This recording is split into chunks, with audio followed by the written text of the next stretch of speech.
नमस्कार, मैं राहुल कठेरिया। आज कांग्रेस के राष्ट्रीय अध्यक्ष मल्लिकार्जुन खड़गे साहब, यूपीए की चेयरपर्सन सोनिया गांधी जी और राहुल गांधी जी ने एक संयुक्त प्रेस कॉन्फ्रेंस को संबोधित किया।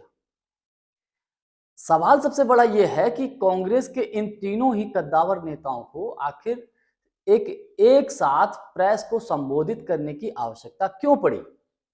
तो वजह भी बड़ी है। अब वजह यह है कि कांग्रेस पार्टी के खातों को इनकम टैक्स विभाग की तरफ से फ्रीज कर दिया गया है। अब आप सोचेंगे ये फ्रीज क्या होता है? तो फ्रीज का मतलब ये होता है कि खातों को बंद करना, यानी कि खातों से आप लेन देन नहीं कर सकते। अब आप कल्पना करिए कि जब यदि हमारा और एक आपका खाता, एक साधारण आम परिवार के किसी व्यक्ति का खाता अगर बंद कर दिया जाए, बैंक का अकाउंट बंद कर दिया जाए, तो कितनी सारी समस्याएं हो जाती हैं। और कांग्रेस तो इस वक्त देश में मुख्य विपक्षी दल है, तो और ऊपर से 2024 का लोकसभा का चुनाव होने जा रहा है। तो ऐसे में कांग्रेस का खातों को फ्रीज करना ये कहीं न कहीं राजनीति से प्रेरित मामला दिखाई देता है। तीनों ही नेताओं ने प्रेस कॉन्फ्रेंस को संबोधित किया और तीनों नेताओं का जो सार निकला है वो सिर्फ यही है कि कांग्रेस पार्टी के जो खातों को फ्रीज किया गया है वो सिर्फ और सिर्फ राजनीति से प्रेरित है। मल्लिकार्जुन खड़गे साहब ने कहा कि इस वक्त देश में एक ही पार्टी का एकाधिकार है, ऐसा नहीं होना चाहिए। भाई, मीडिया पर कंट्रोल मोदी जी का है, सरकारी संस्थाओं पर कंट्रोल मोदी जी का है। देश की जो छवि थी ना, एक वक्त में भारत की जो छवि थी बहुत अच्छी थी।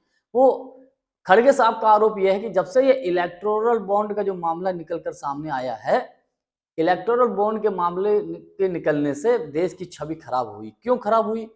क्योंकि अकेले भारतीय जनता पार्टी को लगभग 56% चंदा मिला है, यानी 56% टोटल इलेक्टोरल बॉन्ड का जो चंदा मिला है बीजेपी को मिला है और कांग्रेस पार्टी को केवल 11% मिला है। तो मैं फिर आपको बताऊं, चंदा लेना कोई बुरी बात नहीं है, लेकिन जिस तरीके से चंदा लिया गया है इलेक्टोरल बॉन्ड के नाम पर मोदी जी के द्वारा, भारतीय जनता पार्टी के द्वारा, वो तरीका गलत है कि पहले कंपनियों के यहाँ पर छापे डालो, उनको डराओ धमकाओ ईडी सीबीआई इनकम टैक्स के माध्यम से और फिर बाद में उनसे उगाही करिए। ये एक तरीके से राजनीतिक उगाही है चंदे की।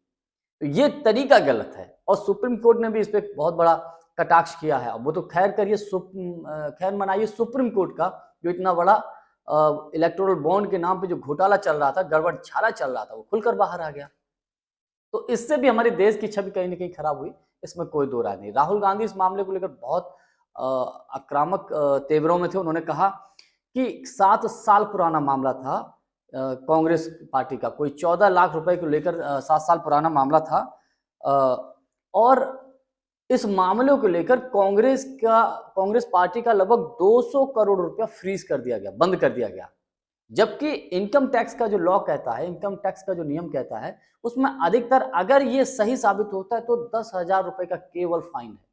आप सोचिए, अगर किसी मामले को लेकर दोषी साबित होती है कांग्रेस पार्टी तो 10,000 रुपए का मात्र फाइन है, लेकिन उसके 200 करोड़ रुपए फ्रीज कर देना, ये कहाँ की बात, कहाँ का न्याय होगा? उन्होंने कहा इस वक्त देश में लोकतंत्र नहीं है। लोग ये कहते हैं कि साहब भारत दुनिया का सबसे बड़ा लोकतंत्र है, ऐसा बिल्कुल नहीं है। इस वक्त देश में तानाशाही चल रही है और देश का लोकतंत्र भी फ्रीज हो चुका है। ये राहुल गांधी का प्रधानमंत्री मोदी जी के ऊपर आरोप है। उन्होंने सीधा सीधा कहा ये सब किसके इशारे पर हो रहा है? हमारे देश के प्रधानमंत्री जी के इशारे पर हो रहा है। उन्होंने देश की सरकारी संस्थाओं पे भी गंभीर आरोप लगाया है। उन्होंने कहा देश की जो सरकारी संस्थाएं स्वतंत्र होती हैं, कोर्ट है, इनकम टैक्स है, ये लोग क्या कर रहे हैं, चुनाव आयोग क्या कर रहा है, तो इनको भी एक्शन लेना चाहिए। उन्होंने विनती की, निवेदन किया कि देश की सरकारी संस्थाओं को सोचना चाहिए और कोर्ट के दरवाजे कांग्रेस के लिए भी खुले हैं। उन्होंने भी कहा, कांग्रेस की तरफ से भी ये कहा गया कि कोर्ट के दरवाजे खुले, हम कोर्ट जाएंगे। लेकिन व्यक्तिगत तौर पर ये मानता हूं मैं कि देखिए 24 का लोकसभा का चुनाव है, कांग्रेस देश में मुख्य विपक्षी पार्टी है।